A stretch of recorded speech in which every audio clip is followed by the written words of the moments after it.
I have always loved the dark, even as a child, and I love things that seem supernatural. I have a love for people and stories that deal with some sort of inner darkness or psychological torment, and they have a strength to overcome that. And I fell in love with the Coleoco series in 2005 that centered around these 5 kids just trying to save the world from an artificial virus known as Xana.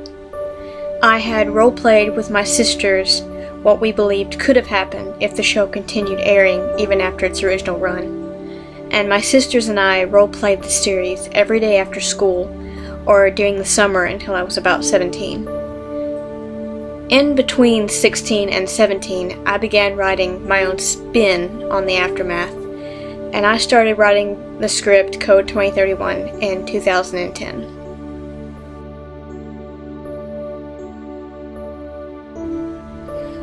I never knew it would become anything at all until I actually met Kerrigan Nance, and I saw so much potential in her during Potter filming when she played Hermione that I felt the need to film it. However, it wasn't just Kerrigan that made me want to film it.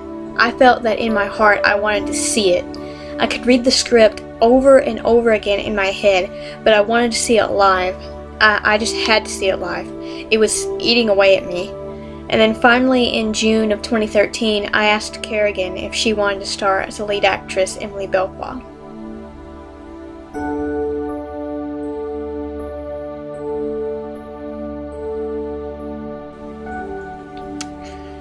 Kerrigan Nance was chosen first because she inspired me to start the series, even though she knew nothing about it. And she was originally in my mind for Maddie because I just really wanted to see Kerrigan play it off as a girl who had this split personality. However, the more I was around her, the more I began to see an Emily quality to her. The character of Emily was one of the most hated characters to me, but only to me because of the way I portrayed her in the screenplays. She was described as weak but intelligent, but she was also hurt because Jeremy had a strong love for Aelita, and because she was always thinking about her, and because he was always thinking about her. Emily was of course hurt by that, but she never really gave up her love for Jeremy.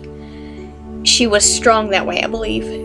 Kerrigan gave her a voice and a strong sense of independence that I believe Emily needed. She was a wife who was unsure of her husband's love for her, and she was a mother of a daughter that was possessed with a virus that gave the daughter a split personality. And the daughter's split personality seemed attracted to her. It is rather curious as to how Emily maintained her insanity, or her sanity. And it is lovely to see how Kerrigan put the character together. It is amazing to me, actually, that while we weren't filming, we were having fun and laughing, but when the camera was rolling, each of the 3 main characters suddenly were without laughter. All 3 of the main actors, Colton, Kerrigan, and Felicia, suddenly all had a darkness to them. Each time I had the camera on them, it was like they were fighting within themselves, because each character is affected some way, somehow, and the 3 did a really good job at bringing that out. Felicia Harvey was the second actress to be cast. I cast her as the daughter Maddie because of the previous work I had done with her. In 2009, we had worked on several different projects together, and one in particular was Screams of Terror. And during shooting, I came to the conclusion that her character Destiny suffered from post-traumatic stress and anxiety. Her character showed symptoms of confusion, stuttering, and fainting, and she showed certain signs of like hearing voices and leading to like a possible schizophrenic. But Felicia also played the teenager very well. Maddie was the hardest character to find and perhaps even the hardest to portray because she had a split personality. But Felicia was wonderful in that sense because she's good at playing crazy. Max, I'll call you back.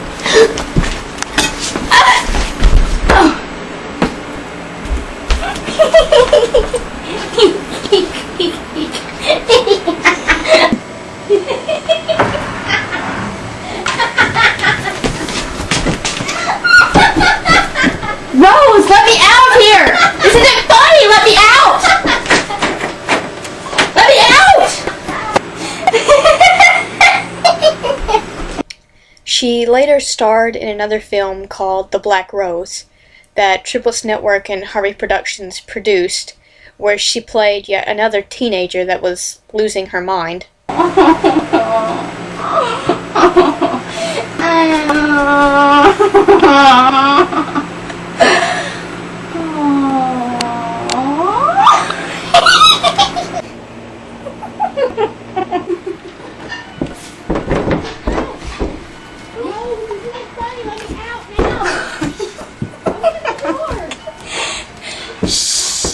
Tiffany is sleeping.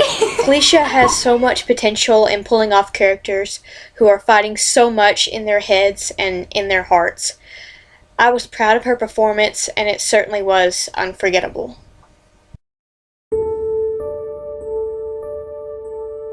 For the character of Jeremy, he was my favorite character growing up, and I knew that I had to get him perfectly right or the rest of the series would completely fall apart.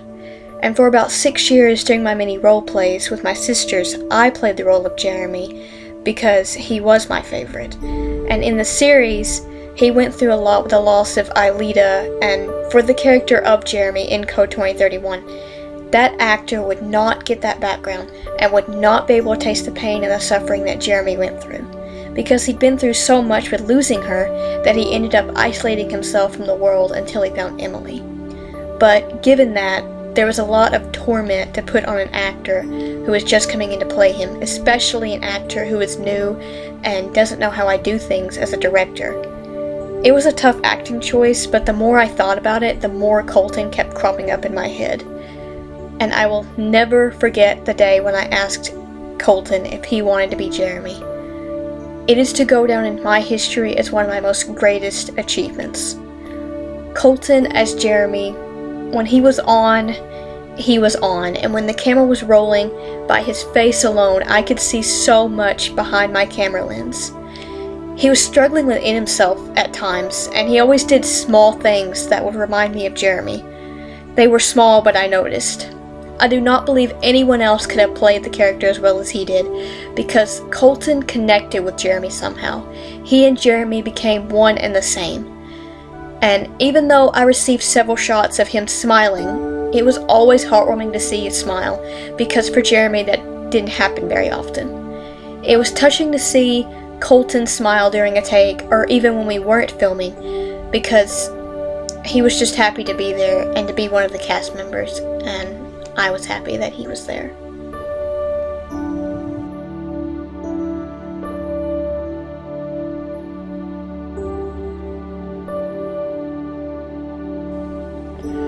My favorite scene would have to be the one we shot back in November of 2013. And the time had changed, so the sun went down around 5 o'clock and it was about to rain.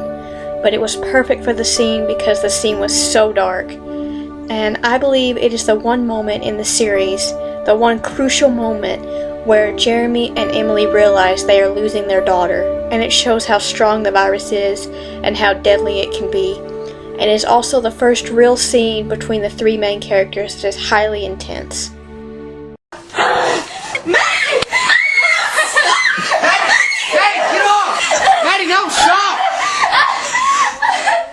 And for a while, it seemed as if the virus was at bay and that everyone in the family was trying not to think about it and trying to put it behind them. It was kind of like the pink elephant in the room, and everything just led up to this point. And after this, there was no point of no return, and it was the beginning of the thing to end all things. It was emotional, but it was very real, and all of the pain of the characters, everything that they've been feeling, is unleashed through Maddie into that knife in an attempt to kill her mother. It has to be my absolute favorite between all three of those actors. It really moves me, and it's because Colton, Kerrigan, and Felicia made Code 2031 Code 2031.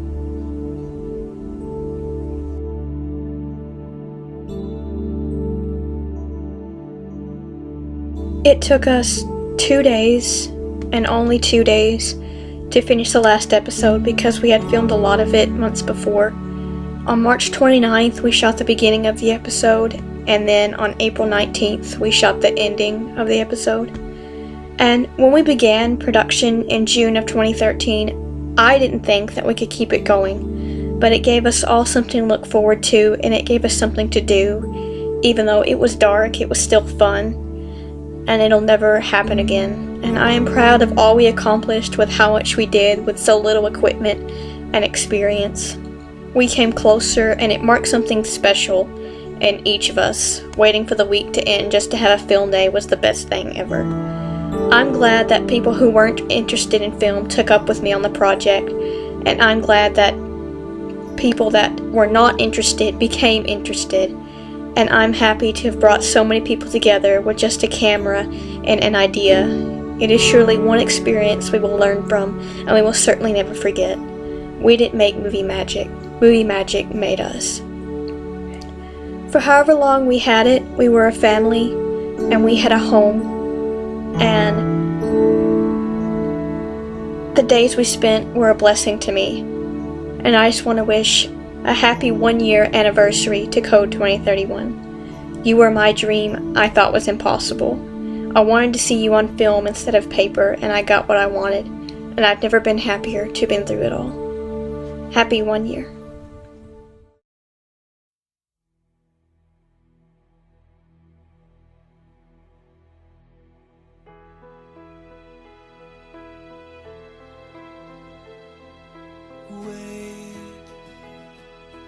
Waiting for a sign, crying to the sky for love to come around, so hope won't let me down. Shadows can